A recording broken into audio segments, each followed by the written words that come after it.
La hormona de crecimiento, así como su nombre lo dice, es una hormona que promueve el crecimiento de los tejidos, de todos, pero principalmente el esqueleto y el músculo, y se produce en una zona del cerebro que se llama hipófisis, que es como el director de una orquesta, la hipófisis, y llega principalmente a hígado, y en hígado promueve que se sinteticen muchos factores de crecimiento.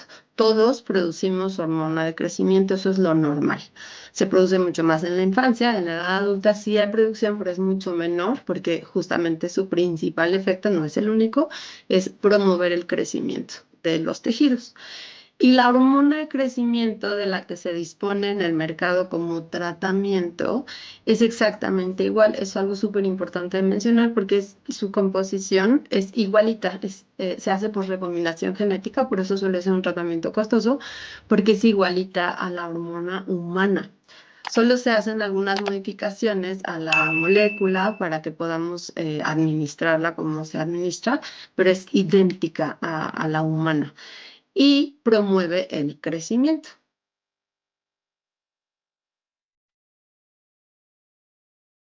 Esa es una muy buena pregunta. El crecimiento es un fenómeno muy complejo que atiende a muchos factores y depende de la edad en la que se evalúe si se decide o no que un niño requiere tratamiento.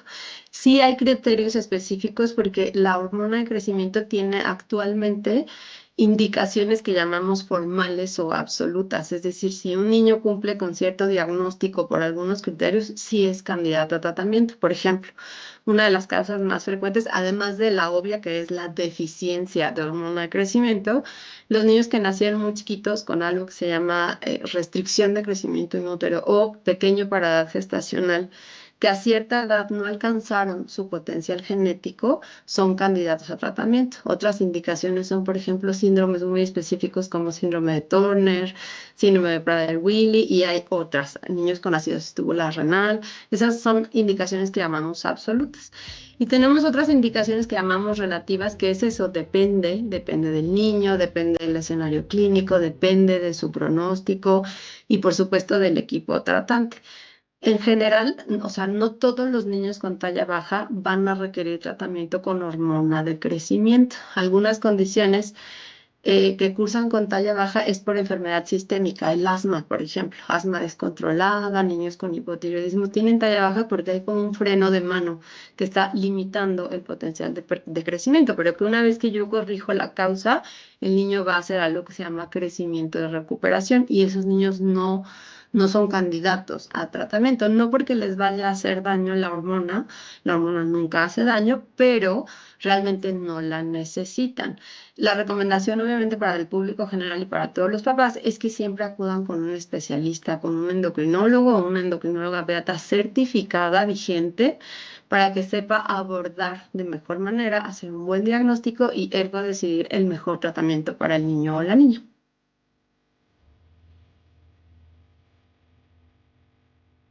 Ese es un diagnóstico bien particular, la deficiencia de hormona de crecimiento. Lo que te decía, todos producimos hormona de crecimiento, eso es lo normal.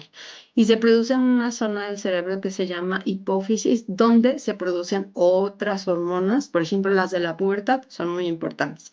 La hormona que estimula la glándula tiroides, por ejemplo, también se produce ahí. La deficiencia de hormona de crecimiento, es decir, las personas que por alguna razón no la producen, puede ser algo que llamamos congénito, es decir, el niño nació con esa deficiencia o puede ser adquirida, es decir, nació produciendo la cantidad normal, pero en el camino se fue perdiendo esa producción.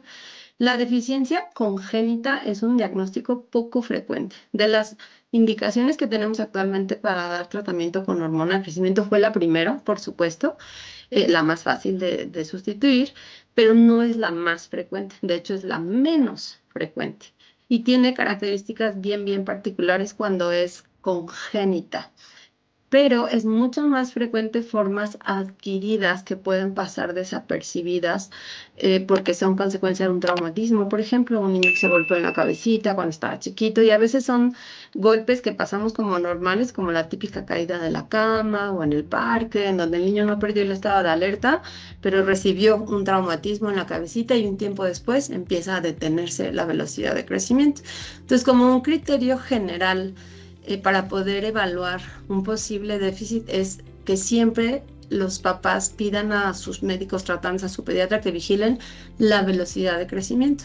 De todos los parámetros que los pediatras podemos evaluar a lo largo de la edad pediátrica, el más importante por mucho es a qué ritmo va creciendo un niño a lo largo del tiempo, porque nosotros sabemos perfectamente los rangos en los que se debe mover un niño de acuerdo a sus edades. No es lo mismo el primer año de vida que un niño de 4 años, que un niño de 6, que un adolescente. Sabemos a qué velocidad debe estar creciendo y siempre que el niño baje de ese promedio es al menos motivo de sospecha.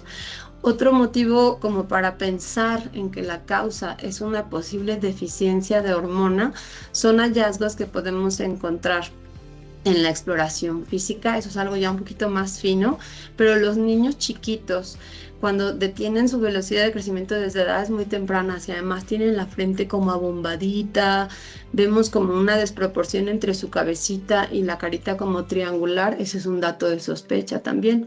En los varones que tienen antecedente de haber nacido con algo que llamamos genitales pequeños con pene chiquito, ese también es un posible dato de sospecha. Son datos que debe valorar un especialista, por eso como para público abierto es siempre vigilar la velocidad de crecimiento.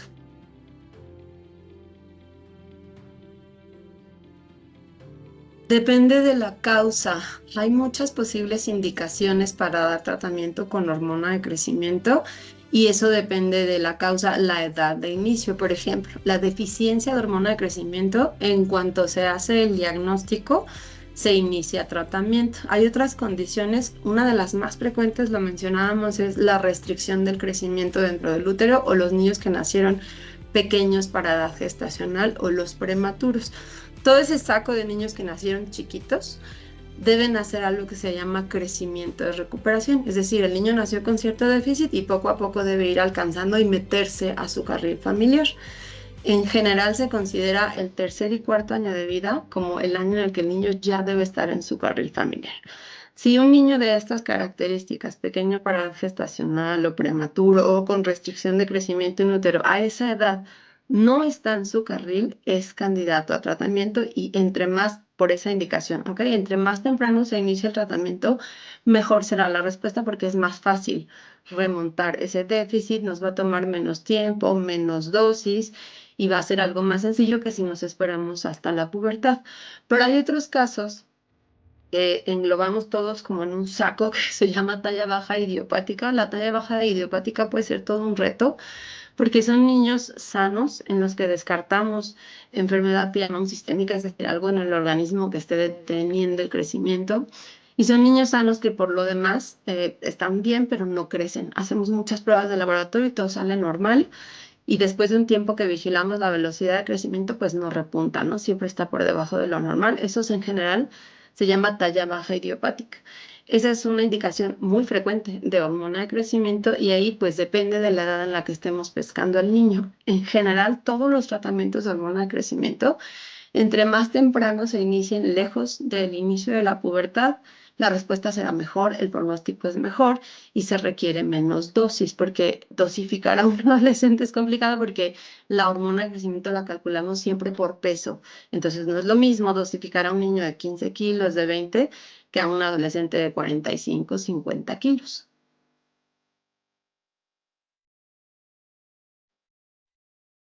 Esa es una muy buena pregunta, porque se debe estudiar desde que el niño nace. Cuando un niño nace por debajo de lo esperado, es candidato a vigilancia por endocrinología, además de su vigilancia pediátrica, desde luego sus vacunas, todas las veces que se va a enfermar de mocos, de virus, por supuesto que sí.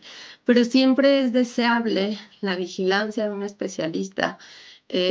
Precisamente para tener una curva bien llevada y saber si está haciendo algo que se llama crecimiento de recuperación.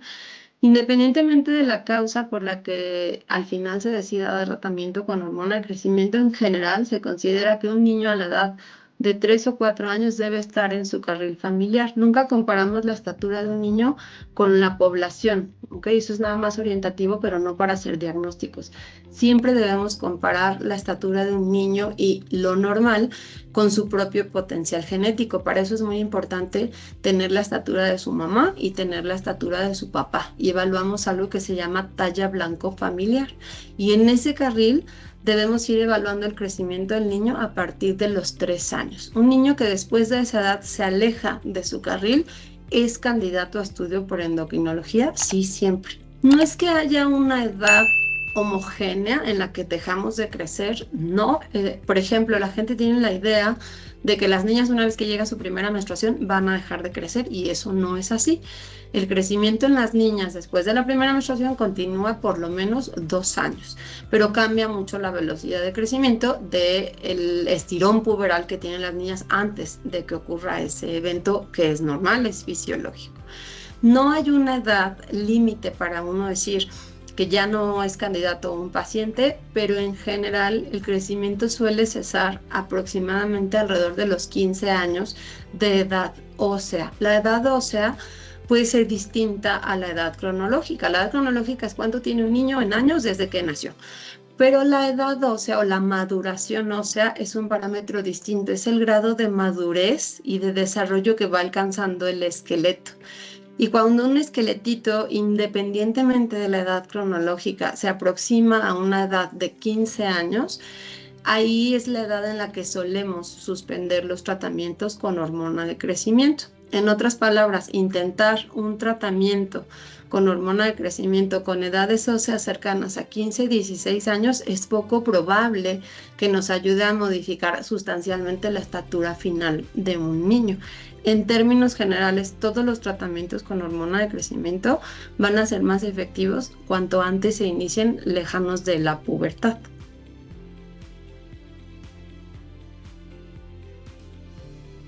También es una pregunta muy buena, muy frecuente, obviamente, con los papás. Riesgos, ninguno. O sea, nunca daríamos un tratamiento que pusiera en riesgo a un paciente. No, por supuesto que no. La hormona de crecimiento tiene casi 45 años en el mercado. Es un tratamiento seguro, ampliamente conocido. O sea, de verdad sabemos todo. Rangos de seguridad, dosis, cómo actúa, dónde y sabemos qué esperar. Como todo fármaco, podemos observar a lo que llamamos efectos no deseados o efectos adversos, que no es lo mismo que riesgos. La hormona de crecimiento, su naturaleza es inducir algo que se llama resistencia a la insulina, porque son hormonas que tienen efectos biológicos en algún sentido parecidos y en otros distintos. Entonces, una persona que recibe una carga extra a la que produce de hormona de crecimiento va a tener cierta tendencia a desarrollar resistencia a la acción de otra hormona que se llama insulina, que todos producimos. Los adolescentes, de manera normal, todos los adolescentes atraviesan por una fase transitoria de resistencia a la insulina. Entonces, un adolescente que va a recibir tratamiento con hormona de crecimiento debe estar en vigilancia por un experto porque es algo que se espera que ocurra y que debemos contrarrestar con hábitos de ejercicio, llevar una buena alimentación, cuidar mucho las horas de sueño, porque eso contrarresta ese fenómeno. Existen otras posibles alteraciones, sobre todo a nivel bioquímico, que los médicos vamos viendo por estudios de laboratorio, que son poco frecuentes, pero que justo como sabemos que puede llegar a pasar, un experto en este tipo de tratamiento se adelanta y vamos pidiendo estudios de laboratorio. Es infrecuente que ocurra, pero por ejemplo en algunos pacientes se pueden alterar las pruebas de función tiroidea. El tratamiento con hormona de crecimiento es un tratamiento seguro, no expone al niño a ningún riesgo, pero es un biológico, debe ser llevado por un experto o una experta. Y lo ideal es que siempre sea indicado por una indicación absoluta. En las indicaciones relativas no es que no vaya a funcionar, solo que el pronóstico es un poco más incierto. Y siempre que se cumplan las dosis conocidas y estándar, realmente no expone al niño a ningún riesgo. Y estos posibles fenómenos bioquímicos que pueden llegar a ocurrir, que se van monitoreando por laboratorio, son transitorios. Eso también debe quedar claro, porque una vez que se suspende el tratamiento con hormona de crecimiento o que se termina, va a desaparecer todo eso y se va monitoreando por laboratorio. Y el efecto, obviamente, lo vamos evaluando con la velocidad de crecimiento. Al menos se debe lograr un incremento del 25 al 30% de la velocidad de crecimiento basal de la previa antes de iniciar el tratamiento para considerar que está siendo efectivo. Y obviamente la idea siempre es restaurar o recuperar ese crecimiento del niño a su potencial genético. Ese digamos que es nuestro objetivo en general.